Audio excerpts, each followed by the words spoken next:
ಇದು ಸಿಎಂ ಅವರ ಅಭಿಪ್ರಾಯ ಆದರೆ ಉಳಿದ ಸಚಿವರುಗಳು ಕೂಡ ಮಾತನಾಡಿದ್ದಾರೆ. ಜಾತಿ ಗಣತಿಗೆ ಸಂಬಂಧಿಸಿದಂತೆ ಅವರವರ ಅಭಿಪ್ರಾಯವನ್ನ ತಿಳಿಸಲಾಗಿದೆ. ನಾಳೆ ಕ್ಯಾಬಿನೆಟ್ನಲ್ಲಿ ಎಲ್ಲವೂ ಕೂಡ ತೀರ್ಮಾನ ಆಗತ್ತೆ ಅಂತ ಗೃಹ ಸಚಿವ ಪರಮೇಶ್ವರ್ ಹೇಳಿಕೊಂಡಿದ್ದಾರೆ.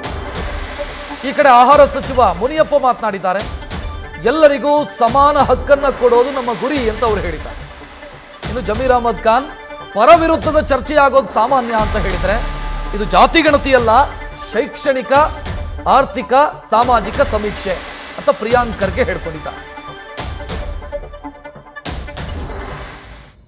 ಈ ವರದಿ ಸಂಪುಟಕ್ಕೆ ಕೈ ಸೇರಿದ ಮೇಲೆ ಮಾನ್ಯ ಮುಖ್ಯಮಂತ್ರಿಗಳು ಇದರ ಬಗ್ಗೆ ನಾವೆಲ್ಲ ಹೇಳ್ದು ನಮ್ಗೀಗ ಕೊಟ್ಬಿಟ್ಟು ಚರ್ಚೆ ಮಾಡಿ ಇದ್ರೆ ಹೆಂಗ್ ಮಾಡಕ್ಕಾಗುತ್ತೆ, ಸಮಯ ಬೇಕು, ನಾವೆಲ್ಲ ಓದ್ಕೊಂಡು ಬರಬೇಕು ಅಂತ ಹೇಳಿದಾಗ ಅವರು ಒಂದು ವಾರ ಸಮಯ ಕೊಟ್ಟು ನಮಗೆಲ್ಲ ಕಾಪಿಗಳನ್ನು ಕೊಡಿಸಿದ್ದಾರೆ. ನಾವೆಲ್ಲ ಅಧ್ಯಯನ ಮಾಡಿ ನಾಳೆ ಅಟೆಂಡ್ ಮಾಡ್ತೀವಿ. ಯಾರ್ಯಾರಿಗೆ ಏನೇನು ಅಭಿಪ್ರಾಯಗಳಿರುತ್ತೆ ಅದನ್ನ ಅವರು ಕ್ಯಾಬಿನೆಟಲ್ಲಿ ಹೇಳ್ತಾರೆ. ಅಂತಿಮವಾಗಿ ಏನು ನಿರ್ಧಾರ ಆಗುತ್ತೆ ಸಂಪುಟದಲ್ಲಿ ಅದನ್ನ ಕಾಯ್ದು ನೋಡೋಣ. ನೋಡಪ್ಪ, ಎಲ್ಲದಕ್ಕೂ ನನ್ನಿಂದ ನೀವು ಉತ್ತರ ಬಯಸೋದಕ್ಕಾಗೋದಿಲ್ಲ. Please don't ask such questions. ನಾನು ಹೇಳೋದಿಷ್ಟೇ, ನೋಡಿ, ಅವ್ರು ಹಂಗೆ ಹೇಳಿದ್ರು, ನೀವೇನು ಹೇಳ್ತೀರಾ, ಇದನ್ನೆಲ್ಲ ನಿಲ್ಲಿಸಿ ನೀವು. ನಾನು ಒಬ್ಬ ಜವಾಬ್ದಾರಿ ಸ್ಥಾನದಲ್ಲಿ ಇರ್ತಕ್ಕಂಥವನು. ನಾನು ಹೇಳಿದ್ದೇನೆ ಸಂಪುಟದಲ್ಲಿ ಚರ್ಚೆ ಆಗುತ್ತೆ. ಚರ್ಚೆಯಲ್ಲಿ ಅವರೆಲ್ಲ ಸಂಪುಟದಲ್ಲಿ ಇರ್ತಕ್ಕಂಥವ್ರು ಅವರವರ ಅಭಿಪ್ರಾಯಗಳನ್ನ ಅವರು ಓದ್ಕೊಂಡು ಬಂದಿರ್ತಾರೆ. ಅವರ ಸಮುದಾಯಗಳ ಜೊತೆಯಲ್ಲೂ ಚರ್ಚೆ ಮಾಡಿರ್ತಾರೆ. ಮಾಡಿ ಅವರ ಅಭಿಪ್ರಾಯ ಹೇಳ್ತಾರೆ. ಅಂತಿಮವಾಗಿ ಚರ್ಚೆ ಆದ ನಂತರ ಸಂಪುಟ ಏನ್ ತೀರ್ಮಾನ ಮಾಡುತ್ತೆ ಅದು ಇಂಪಾರ್ಟೆಂಟ್ ಅಲ್ವಾ? ಅದು ಸರ್ಕಾರದ ತೀರ್ಮಾನ, ಇಂಡಿವಿಜುವಲ್ಸ್ದಲ್ಲ. ಸಚಿವ ಸಂಪುಟದಲ್ಲಿ ಏನು ಅಭಿಪ್ರಾಯ ಬರುತ್ತೆ ಮತ್ತು ಅಂತಿಮವಾಗಿ ತೀರ್ಮಾನ ಆಗುತ್ತೆ ನೋಡೋಣಲ್ಲ.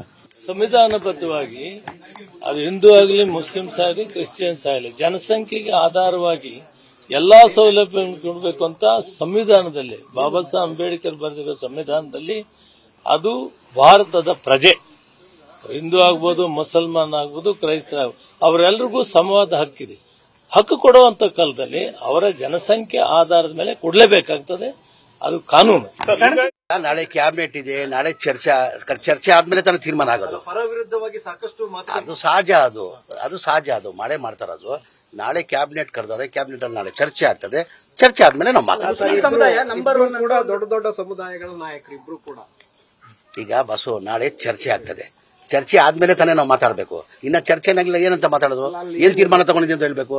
ಈಗ ಚರ್ಚೆ ಆಗಿದೆ. ಮುಂಚೆ ನಿಮ್ಮ ಒತ್ತಾಯ ಇತ್ತು ಸರ್, ಜನಸಂಖ್ಯೆಗೆ ಅನುಗುಣವಾಗಿ ತಮ್ಮ ಸಮುದಾಯಕ್ಕೆ ರಾಜಕೀಯವಾಗಿ ಪ್ರಾತಿನಿಧ್ಯ ಸಿಗ್ತಾ ಇಲ್ಲ ಅನ್ನೋ ಒಂದು ಅಸಮಾಧಾನ ಇತ್ತು. ಅದನ್ನೇ ನಾಳೆ ಇವತ್ತು ಏನು ನಾವು ಮಾತಾಡಲ್ಲ. ನಾಳೆ ಚರ್ಚೆ ಇದೆ, ಚರ್ಚೆ ಆದ್ಮೇಲೆ ನಾಳೆ ಮಾಧ್ಯಮ ಮಾತಾಡ್ತಾರೆ. Thank you sir. Number one ಅಂತ ಈಗ ತೋರಿಸ್ತಾ ಇದೆ ನೋಡೋ, ನಾಳೆ ಚರ್ಚೆ ಆಗಿದೆ. ಸಮೀಕ್ಷೆ ಏನಿದೆ ಅದು ಜಾತಿ ಗಣತಿ ಅಲ್ಲ. ಪದೇ ಪದೇ ಹೇಳ್ತಾ ಇದ್ದೀನಿ, ದಯವಿಟ್ಟು ಇದಕ್ಕೆ ಸೆನ್ಸಸ್ಗೆ ಕನ್ಫ್ಯೂಸ್ ಮಾಡ್ಕೊಳ್ಳೋದು ಬೇಡ ಸಾರ್ವಜನಿಕರಲ್ಲಿ. ಸಮೀಕ್ಷೆ ಹಿಂದುಳಿದ ವರ್ಗದಲ್ಲಿ ಇರುವಂತ ಶೈಕ್ಷಣಿಕ, ಆರ್ಥಿಕ ಹಾಗೂ ಸಾಮಾಜಿಕ ಸ್ಥಿತಿಗತಿಗಳನ್ನ ಎತ್ತಿಡುವಂತ ಕೆಲಸ ಮಾಡಬೇಕಾಗಿರುವಂತ ಸಮೀಕ್ಷೆ ಇದೆ ಅಷ್ಟೇ. ನ್ಯೂಸ್ ಫಸ್ಟ್, ನಿರ್ಭೀತಿಯಿಂದ ನಿಮ್ಮ ಪರವಾಗಿ.